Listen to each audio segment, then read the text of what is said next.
mais uma aula. Estamos aqui para compartilhar a palavra do nosso Deus, nosso estudo sobre liderança, né? Estamos estudando liderança, gestão pessoal e estamos já finalizando no capítulo 6 e agora vamos falar do desenvolvimento relacional do líder e no tópico 1, primeiro assunto, diretrizes para tratamentos adequados, né? Então, orientações, são aplicações que nós precisamos fazer na nossa vida e que o apóstolo Paulo, usado por Deus, pelo Espírito Santo, está nos ensinando. Através do ensino que ele deu a Timóteo, também está ensinando a cada um de nós que somos líderes, pastores de igreja, obreiros credenciados, aspirantes, que somos auxiliares, que somos líderes de mulheres, de homens, de crianças, seja lá o que for, estamos a serviço do rei dentro da casa de Deus. Até diáconos, né? Porque diáconos também tem que ter autoridade, ser cheio do Espírito Santo, como diz a palavra de Deus. Então vamos aprender um pouquinho mais com o nosso mestre, que ele se faça presente, nós o entronizamos aqui nesta hora, pedindo que ele venha nos dar essa aula, em nome de Jesus. Amém. Bom, o desenvolvimento relacional do líder, né, que vamos ver agora, vamos partir por Timóteo, 1 Timóteo 5. 1 Timóteo 5, versículo 1 e 2, diz assim: Não repreendas o idoso com aspereza, mas admoesta-o como a um pai, bem como aos jovens e como aos irmãos. As mulheres idosas como a mães, as jovens como a irmãs, com toda a pureza. É isso que o apóstolo Paulo está recomendando. É um povo diversificado, como nós também convivemos com isso. Por exemplo, que ele de mulheres trabalha só com mulheres, né? Mas existem as mulheres novas e as mulheres idosas. O grupo de homens, a mesma coisa, né? E, do modo geral, o pastor, o diácono, o bebê, ele vai trabalhar com um grupo diversificado, onde vai existir os anciãos, aqueles que estão na igreja há muito tempo, aqueles que sabem, têm um conhecimento da palavra, talvez até mais do que nós, não sei, mas isso não importa. Isso não importa, porque o que importa é o dom que Deus colocou em nós, é o chamado de Deus na nossa vida, é nós termos entendido e aceitado esse chamado e colocarmos a nossa vida nas mãos de Deus e do Espírito Santo. Entregar o caminho ao Senhor, porque o mais Ele vai fazer. Então é isso que importa. Mas eu tenho que saber lidar com as pessoas, eu tenho que saber me relacionar com as pessoas, eu tenho que saber como tratá-las, mesmo que eu tenha que chamar a atenção, que exortar, que admoestar, que dizer o que está errado e o que está certo diante da palavra, não os meus achismos. Então eu tenho que saber falar, saber lidar, tá? Eu não sou dona da igreja, eu não sou patrão de ninguém, eu não sou chefe de tribo, né? Eu sou um líder escolhido por Deus, chamado por Deus para essa obra. Então eu preciso ter a direção do Espírito Santo, ter a sabedoria, o conhecimento do que a Bíblia me ensina. E aqui Paulo estava ensinando a Timóteo para deixar para nós também esse ensino, para nós podermos fazer com excelência aquilo que Deus já projetou para a nossa vida. Então, como Timóteo deveria se relacionar com cada faixa etária. Paulo orienta Timóteo como ele deveria tratar, excluindo a ideia de superioridade. Ele não podia chegar, eu sou dono, eu sou, como eu falei, eu não sou dono de nada, eu não sou patrão, eu não sou chefe. Eu tenho uma autoridade dada por Deus, eu tenho uma capacitação dada por Deus e eu tenho que exercê-la. Então eu tenho que admoestar, chamar atenção, mostrar o erro, mas tudo isso dentro do limite de Deus, dentro da direção do Espírito Santo, dentro do controle de Deus sobre a minha vida.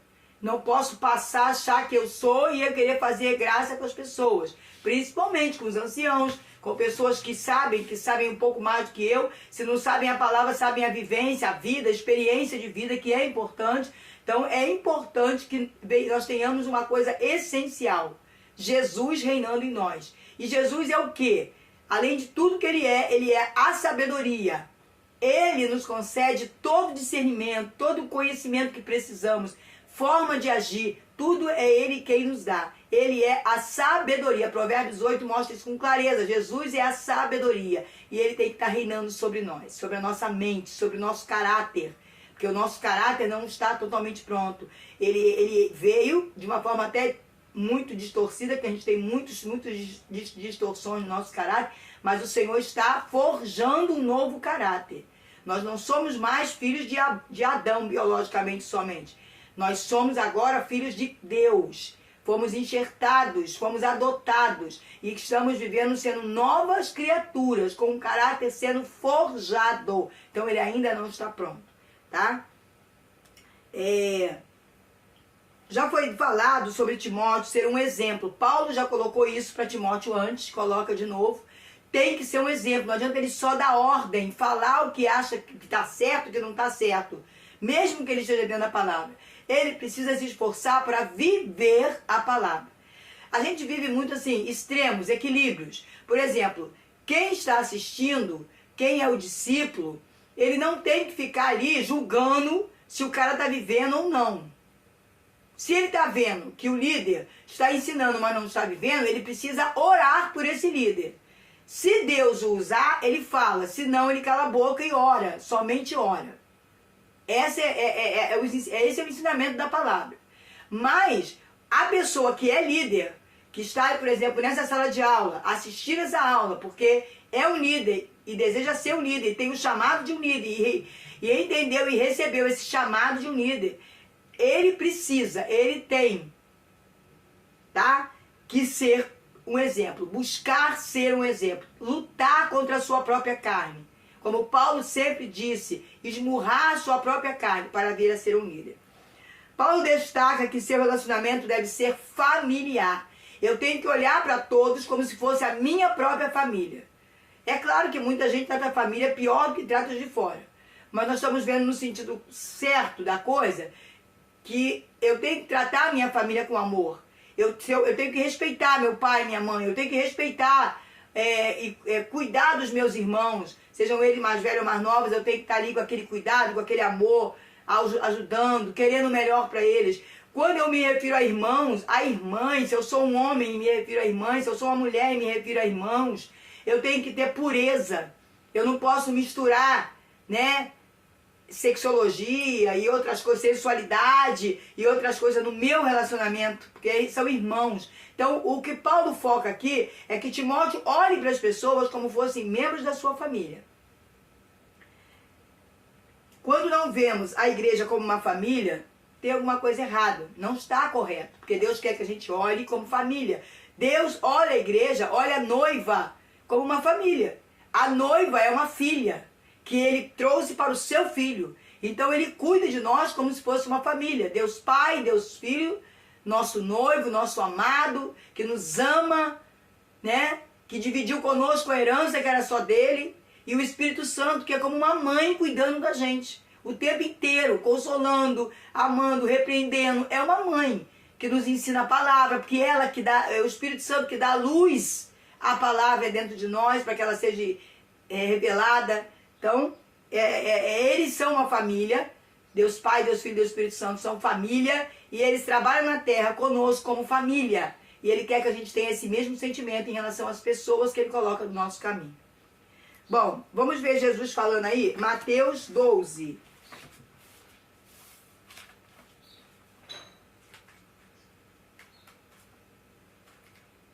Mateus 12.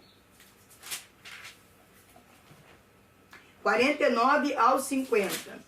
Diz assim: assim também ocorrerá no final desta era. Chegarão os anjos e irão separar os maus dentre os justos. E lançarão os maus na fornalha ardente, e ali haverá grande lamento e ranger de dentes.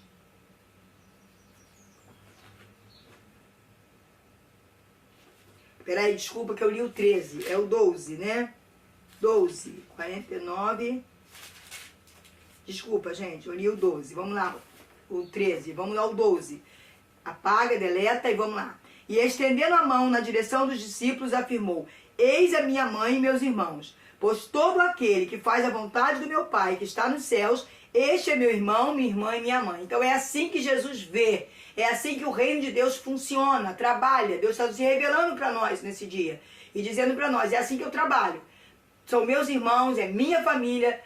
O amor que eu tenho por uma mãe, eu vou ter. A mãe é única, mas é esse mesmo amor, esse mesmo sentimento que eu vou tratar as pessoas, as mulheres anciãos na igreja, como líder. Eu falando como líder, né? Então vamos lá.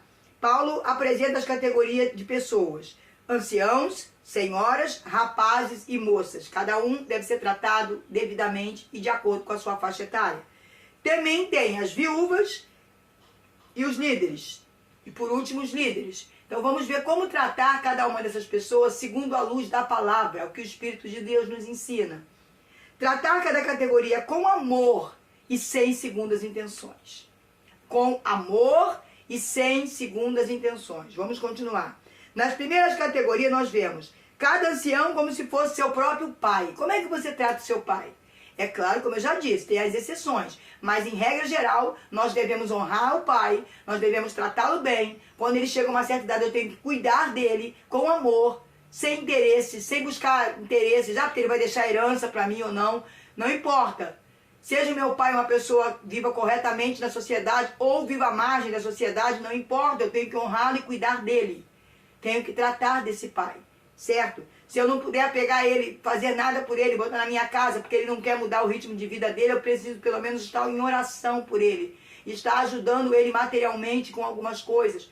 Entendeu? Então, esse é o modo que a Bíblia me ensina a tratar meu pai. Honrar pai, que é o único versículo com promessa, né? Que diz a palavra. Então, é esse aí, honrar ao meu pai. Então, eu devo tratar os anciãos da igreja como se fosse meu pai, com respeito. Entendendo que ele tem uma experiência de vida que eu não tenho. Porque Timóteo era jovem, tinha 40 anos, então era jovem naquele momento. 40 anos hoje é uma pessoa madura, mas mesmo assim, a pessoa de 60, de 70, de 80, eu tenho que tratar com respeito, entendendo que eles têm um conhecimento de vida que eu não tenho e talvez até de palavra que eu não tenha. Não desrespeitar, não ser agressivo, ser gentil. Mesmo quando eu tiver que chamar a atenção, mesmo quando eles estiverem fazendo algo errado na igreja, eu tenho que, à luz da palavra, mostrar a ele que aquilo não está certo, mostrar a ele que aquilo está contradizendo a palavra, mas com amor, com mansidão, sendo gentil no meu tratar. Mesmo conhecendo as regras, como jovem, os mais velhos sabem que toda regra tem a sua exceção.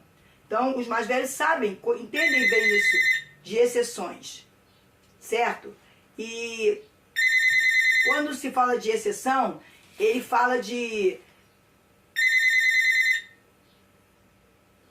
Existem situações em que eles vão realmente precisar ser chamados a atenção. Então, o jovem vai ter que, naquele momento, sendo ele o pastor da igreja, é como a gente vê muito hoje o filho ser pastor da igreja local, né? No lugar do pai. Então, a partir de agora, o pai vai para o banco e o filho vai liderar. O filho tem que saber como se reportar ao pai. Porque o pai conhece de regras, ele entende que naquele momento está acontecendo uma exceção. Ele tem que ficar na dele, entender que ele está errado e obedecer, porque o filho agora é o líder. Então, são situações delicadas, mas que Deus está ensinando a gente a lidar com elas. Com amor, sendo gentil e com respeito. Tá? Não atacar com palavras e nem ser impaciente. Nós não temos muita paciência com pessoas muito idosas. Os jovens não têm paciência com as pessoas muito idosas, mas precisa ter. Se você é um líder de Deus, se você é um líder chamado por Deus, você tem que entender que você tem que ser revestido de paciência. Aliás, isso é um fruto do Espírito. Então, se você é cheio do Espírito, você não é cheio do Espírito só para sapatear, para pular, não. Você é cheio do Espírito para está tendo paciência, produzindo o fruto do Espírito, longanimidade, que produz a paciência. Saber ouvir, escuta tudo, depois vai orar, ponderar e vai chamar aquela vida para entender, à luz da palavra, o que ela precisa entender. Quando tiver que chamar a atenção, fazer no particular, com tato, humildade e ternura. Paulo orientou Timóteo. Chamar a atenção de um líder, de um ancião, de um ancião, que até pode já ter sido um líder e hoje está sentado no banco, chama sozinho, não chama em público, né? Não fala em público, não usa o púlpito, o microfone para isso, mas chama essa pessoa sozinha, conversa com amor, com carinho, como se fosse realmente seu pai. Você está tratando com uma pessoa que é o seu pai, certo? Coloca isso no coração. Porque é isso que a Bíblia te manda fazer, me manda fazer. O princípio é quem instrui. O princípio é quem instrui não está é que quem instrui não está acima de ninguém, certo? E nem embaixo do que é instruído. Se eu hoje estou na condição de instruir, eu não estou acima de vocês. Aliás, eu estou compartilhando. E assim eu estou aprendendo juntamente com vocês também. Tá? Cada experiência da nossa vida é um aprendizado. E que a gente use as experiências, até as ruins, para amadurecer e crescer na nossa caminhada. Nunca impor. Nós temos que ter equilíbrio, outro fruto do Espírito. Domínio próprio, equilíbrio. Se eu tenho o Espírito Santo, se eu sou cheio do Espírito Santo, não é só para falar em línguas, é para me produzir o fruto do Espírito. Aos rapazes, como é que eu vou lidar com os rapazes? Eu sou uma mulher, ou eu sou um homem, eu sou um pastor, ou sou uma pastora, não importa. Como eu vou lidar com os rapazes? Falar de forma gentil e com mansidão. Como no caso do Timóteo, ele era um jovem, então ele tinha que procurar ser como um deles. Mas mesmo eu, que já tenho lá, vou chegar aos 60, preciso me comparar, me colocar no lugar deles, entender a visão deles, entender como eles pensam, o que mudou no mundo, o que no meu tempo não tinha, mas no tempo deles tem, e que eu preciso entender, encaixar. Tudo isso eu preciso estar cuidando para chegar, para admoestar, para exortar, para chamar atenção, ou até mesmo para ensinar qualquer coisa para eles. Qualquer coisa que eu digo dentro da palavra, né? Mesmo sendo um líder deles, eu não tenho que chegar e jogar as coisas em cima dos jovens. Eu tenho que entender o mundo deles e chegar a eles e alcançar eles com a palavra, de forma que eles venham se ver em mim. Tá? Mostrar para ele, eu também tive a idade de vocês, também tive essas dúvidas, porque às vezes o jovem pensa que o que ele vive, só ele vive. Não, todos nós já vivemos. Em momentos diferentes, circunstâncias diferentes, mas todos nós já vivemos. Usando de liberdade e amizade. Isso não o desqualificaria como líder. Paulo diz isso para Timóteo. Você não vai ser desqualificado como líder se você se colocar como um deles. Mas é preciso você entender o mundo deles, você ser um deles. Para Timóteo, na época, era fácil porque ele também era jovem. Mas para mim, por exemplo, alguém mais idoso, entendeu? Se colocar no lugar de um jovem, a gente acha que tudo que o jovem faz está errado. Não. Eu preciso entender o mundo, entender o que eles estão me falando. De repente ele está me falando a mesma coisa que eu estou falando para ele. Só que a gente está tendo uma discórdia por causa da faixa etária, por causa das experiências de vida. Então eu preciso arrumar aí tudo dentro da palavra e tentar ter um relacionamento saudável. As senhoras, eu tenho que me dirigir a elas como mães. Eu me dirigir às mais velhas como mães, né? Eu tenho que ter prudência, eu tenho que ter calma para falar com elas, tá? Porque a pessoa que já tem uma certa idade, ela acha que já sabe tudo, que está tudo já pronto na cabeça dela, que não tem mais que aprender nada. Isso não é uma verdade. E até eu preciso me conscientizar disso. A cada dia eu estou aprendendo. A cada dia vai vir algo novo. Eu tive muito medo na minha vida do novo. Mudar de emprego, mudar disso, eu queria rotina. E eu tive que me confrontar muitas vezes com o meu próprio eu por conta disso. E hoje eu entendo e posso entender que pessoas que têm mais idade que eu também passam por isso, não querem sair do comodismo, não querem sair da rotina. Então eu tenho que ter muita cautela, muita calma, muita prudência para chegar a essas pessoas e falar da palavra, e mostrar que aquilo ali que ela está fazendo está errado, a forma com que ela está agindo não está coerente à palavra, e essas coisas mais. Corrigir a própria mãe requer muita sabedoria, muita graça, muito respeito e muito amor. Amor é a base de tudo. Eu tenho que tratar as pessoas com amor, porque eu estou tratando a minha mãe. Então eu tenho que saber, honra a sua mãe. Honra a sua mãe para que você tenha vida longa nessa terra. Ame a sua mãe. Cuide dela, trate dela. Você quer o melhor para ela, então faça o melhor para ela entender o que você está querendo trazer para ela. As moças, aí ele fala de pureza, porque Timóteo era um jovem rapaz. Então ele não podia se embrenhar pelas conversas.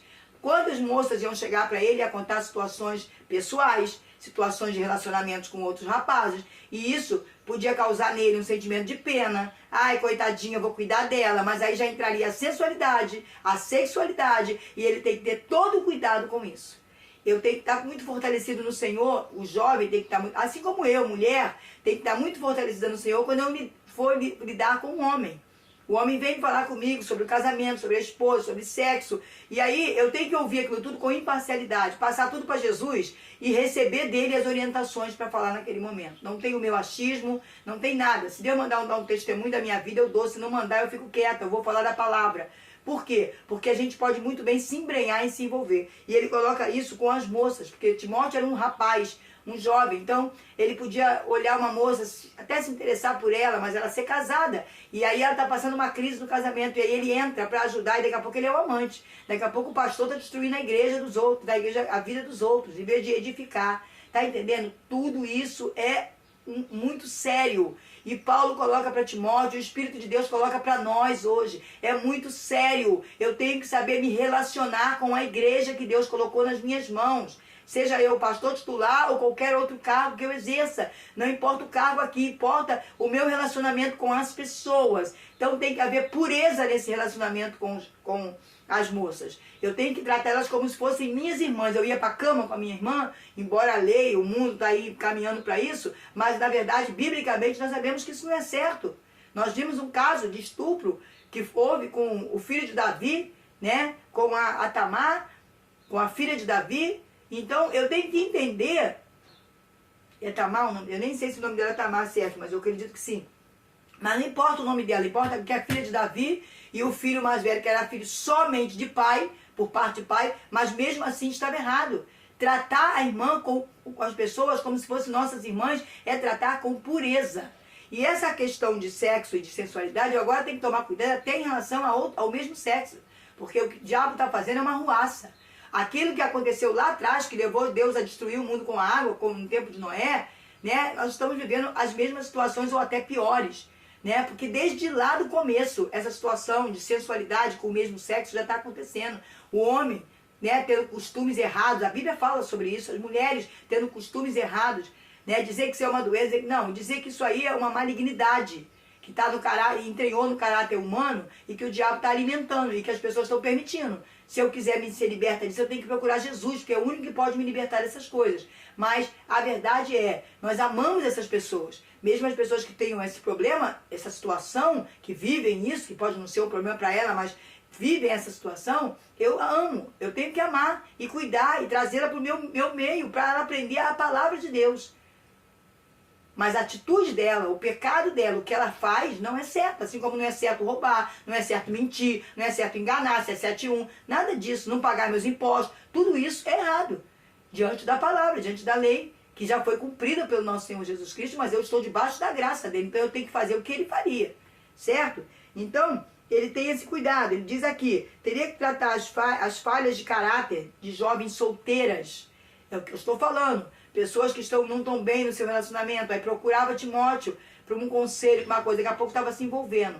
Eu já vivenciei isso dentro da minha igreja, eu já presenciei isso na minha família, então muito cuidado, muita cautela, orienta os líderes sobre isso, tá? Se possível, o pastor nunca atenda uma mulher sozinha, atenda juntamente com a sua esposa.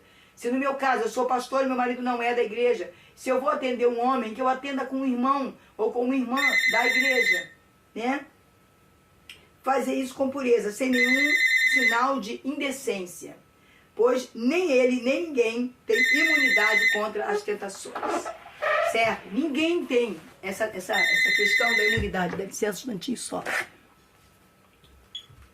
Ninguém tem essa coisa da imunidade, né? De, eu não vou cair num laço, ninguém. Quem está de pé, cuide-se para não cair, é o que a palavra nos diz. Vamos ver aqui. Pois nem ele nem ninguém tem imunidade contra as tentações. É o que Paulo afirma, né? É o que o estudo nosso afirma em relação a Timóteo e a todos nós que estamos aí como líderes, né?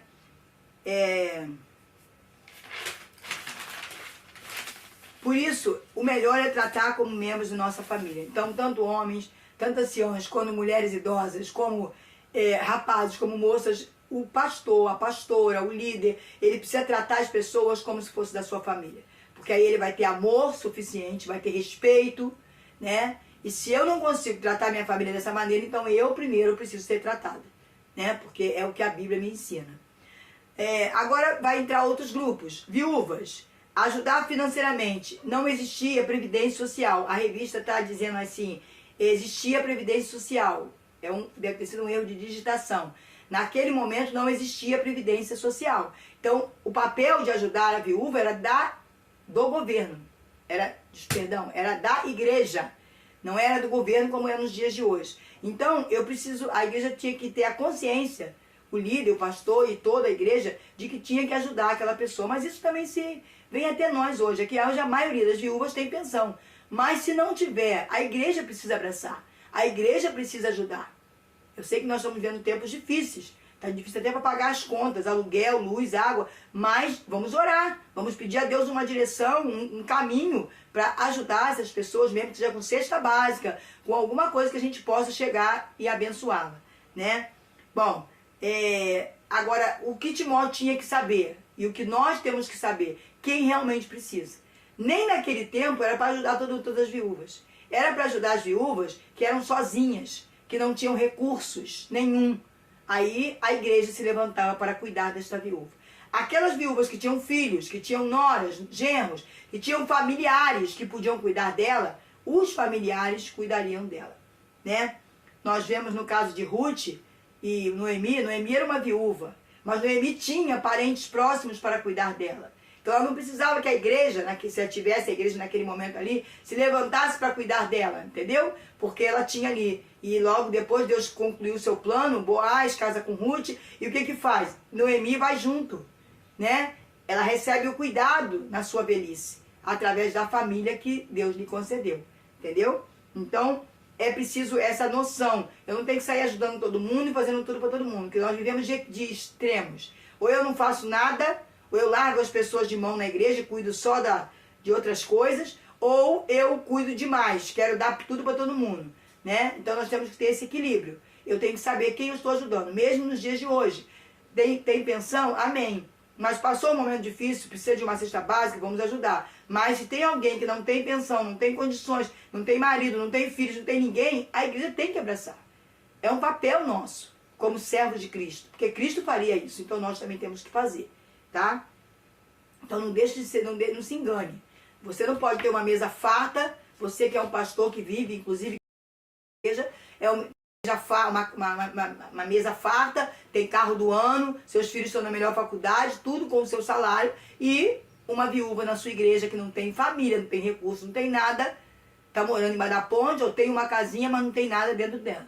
Então, cuidado, reflita sobre isso, ore a Deus, porque se chegar na sua igreja alguém nessas condições, é importante. Aqui está as categorias que Paulo, Novo Testamento, após Jesus Cristo, ressurreição, colocou para Timóteo em relação a dirigir a igreja.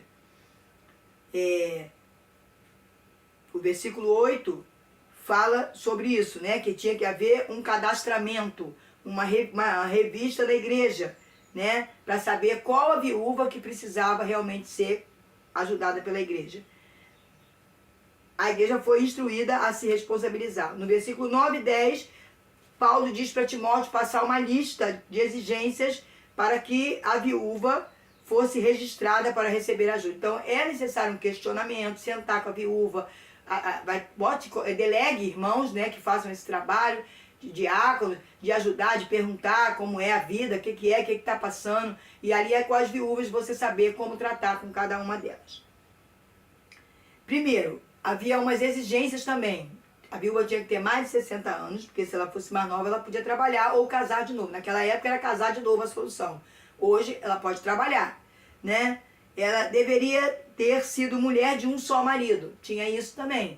Não é aquela mulher que só quer bagunça, que sai com um, sai com o outro, e aí a igreja vai se responsabilizar e vai ajudar. Nem na época de Timóteo. Não, era para procurar. Se era uma mulher séria, uma mulher que estava buscando a Deus, uma mulher que estava convivendo na igreja. Mas, pastor, então a gente não vai ajudar quem está lá fora, quem é prostituta. Vamos ajudar qualquer pessoa. Se a igreja tem condições, ou mesmo que ela não tenha, ela crie condições de abençoar vidas. Nós temos um trabalho com moradores de rua, e lá tem pessoas de todos os níveis. Então vamos ajudar todo mundo. Mas a responsabilidade da igreja cuidar mensalmente, tratar, é das pessoas que a Bíblia está nos ensinando. Ter mais de 60 anos, ter sido uma mulher séria, teve um marido, e ali, hoje no mundo que nós estamos vivendo, tem até a questão de mulher ter sido divorciada, ter outro, mas mesmo assim, ser uma mulher séria, uma mulher comprometida com as coisas de Deus, né? Não é uma mulher que vive na noite, na bagunça, e chega na igreja para pegar alimento. Como acontece muitas mulheres estão dentro da porta da igreja para pegar cesta, mas não querem nada com Deus, né? Só querem saber de bagunça, de festa, disso, daquilo, e quando bate a fome vai para a porta da igreja pedir cesta. Então é esse o cuidado que o apóstolo Paulo conversava com Timóteo nesse momento. E essa mulher, essa viúva, ela tinha que ter um bom testemunho. Como era esse bom testemunho? Ela tinha que, se ela tivesse filhos, criar os seus filhos, somente se fossem pequenos. Ela tinha que ter amor pelos filhos, não podia largar os filhos de qualquer jeito, tá? Ela tinha que ser hospitaleira, receber as pessoas na sua casa, usar a sua casa como aquela mulher que tinha até o marido, mas que viu Eliseu passar para lá e para cá, passar ali, conversar, ir embora, tomar um café e ir embora. E ela sentiu no coração e foi falar com o marido para fazer um quarto e colocar as coisas essenciais necessárias para ele exercer o ministério dele, entendeu? Então, hospitaleiro é isso, você receber pessoas, para orar. Muitas vezes a casa de uma mulher casada, de um homem, de uma família que a maioria não tem a Jesus, não é um ambiente que vai receber alguém para conversar, para oração. O pastor às vezes precisa de um espaço, de uma casa, para fazer alguma coisa. A casa da viúva, ela deve ser a primeira, porque ela é uma pessoa sozinha, então ela abre as portas, né, para fazer uma célula, né, um lar de salvação, para poder as pessoas serem recebidas e abençoadas e alcançar o Evangelho, e serem alcançadas pelo Evangelho. Lavar os pés dos santos, como Jesus fez, deixou esse exemplo para nós, né, cuidar. Lavar os pés não é só pegar água e lavar na bacia. Jesus fez isso para mostrar humildade, para mostrar servir. O que é servir? É cuidar da pessoa. Naquele momento, lavar os pés era uma exigência. Qualquer pessoa que chegasse na casa de um hebreu e cansado, porque eles andavam a pé. Então, os donos da casa, os servos da casa, pegavam uma água morna e cuidavam daquela pessoa, porque amava, né? Então a gente tem que fazer a mesma coisa. Hoje eu não vou pegar uma bacia e lavar o pé de alguém. A pessoa tem calçado, veio de ônibus e tantas outras coisas. Mas eu preciso cuidar dessa pessoa, ajudar essa pessoa, né? No que estiver ao meu alcance, no que não estiver, eu procurar ajuda para essa pessoa, né? Servir a ela. Socorrer os atribulados. Alguém precisando de uma ajuda, alguém precisando... a gente tem que tomar muito cuidado, a gente não pode botar qualquer pessoa na nossa casa nos dias de hoje. A gente está vivendo um mundo aí de cabeça para baixo, final dos tempos. Jesus profetizou tudo isso, deixou tudo isso escrito para nós. Mas mesmo assim, pela orientação do Espírito Santo, pela orientação dos líderes, do pastor, dos anciãos da igreja, a gente poder ajudar pessoas à medida do possível. Quem sabe colocar alguém, sim, para a gente cuidar. E a casa da viúva era o lugar mais excelente para fazer isso. Como viúvas colocaram Paulo nas suas casas, cuidaram de Paulo, trataram dele, trataram de Timóteo, né, de Erasto e todos os outros. Hoje a gente tem uma dificuldade em exercer esse ministério devido às situações. Porém, nós temos que continuar fazendo de alguma forma. E também tinha uma outra classe, que seriam os escravos. Quando ele fala dos líderes, ele está falando do tratar dos líderes como os escravos. Existia no mercado... Aqueles que compravam escravos, eles muitas vezes procuravam escravos cristãos. Por quê? Porque os escravos cristãos eram aqueles que respeitavam mais, porque eles viviam sendo conduzidos pela palavra. Então eles aprendiam o que era respeito pelo patrão, cumprir suas tarefas com amor, não fazer de qualquer jeito, nem só pelo dinheiro, ou para não apanhar, sei lá, ou para ter o prato de comida, mas fazer por amor, como se estivesse fazendo para Deus, porque a palavra ensina isso. Então, os donos, os grandãos, os poderosos, quando iam comprar escravo, procuravam no mercado escravos cristãos por isso. Podia até se dar mal, porque nós sabemos que tem muito cristão que arranja um emprego, chega lá, não quer nada com o trabalho, não quer respeitar patrão, faz greve, faz rebelião, tudo isso, porque é caráter pessoal. Mas, no modo geral, aquele que se converte, ele é transformado. Então, ele vai viver segundo o Evangelho, certo? Segundo a palavra. E quem tiver o seu senhor, naquele momento, Paulo orientava Timóteo, quem tiver o senhor que não seja cristão, procure dar bom testemunho, como eu estou falando. Procure ser um trabalhador eficaz, procure fazer suas tarefas, procure ser útil. Se acabou seu serviço, mas tem alguma coisa para fazer, se ofereça, procure tratar bem. Isso, hoje nós não temos escravos. Naquele momento era um escravo, mas hoje é empregado. É a mesma coisa, só que assalariado. Né? Lógico, é a mesma coisa em sentidos restritos, que naquele tempo era pancada, era tudo. Agora não, agora é empregados, que têm seus direitos e seus deveres. Mas muitas vezes as pessoas só querem direitos e esquecem dos seus deveres. Porque o homem não é cristão e eu sou, eu sei mais do que ele, eu vou debater com ele, jamais. Ele é o meu patrão, eu preciso respeitá-lo. E ele tem que olhar para mim e ver o fruto do Espírito. E ver Jesus em mim. Jesus era manso, suave. Então ele tem que ver essa questão em mim. Jesus era correto, pagava seus impostos. Ele não concordava com o sistema. Ele não concordava com a corrupção que estava acontecendo no meio dos sacerdotes, dos Anás, dos Caifás. Mas ele cumpria o seu dever como ser humano, como cidadão. Então, é isso que nós temos que fazer quando temos um patrão que não seja cristão, para testemunhar do que é uma vida cristã. E até esse patrão, como a gente vê na Bíblia, em muitos casos, vai querer conhecer esse Deus. Ontem nós vimos uma palavra gloriosa na igreja que foi sobre Naamã, a menina que é escrava e que vai falar de Deus, do profeta, né? Que quando fala do profeta, fala de Deus para Naamã. E ele custa, ele tem um orgulho, uma coisa, mas ele acaba cedendo e vendo que não existe outro Deus além do Deus de Israel. Então, é esse exemplo. Essa menina era uma escrava, podia nem ligar para o patrão, mas ela teve amor suficiente para falar para o patrão que existia um Deus que poderia curar. E tantas outras coisas que a gente vai vendo aí, tá bom? Então, nossa aula fica aqui e a gente volta em breve para terminar. Faltam, acho que, mais 3 aulas para a gente fechar essa matéria. Tá? Que Deus abençoe vocês. Tenha um dia, uma noite, uma tarde muito abençoada. Em nome de Jesus.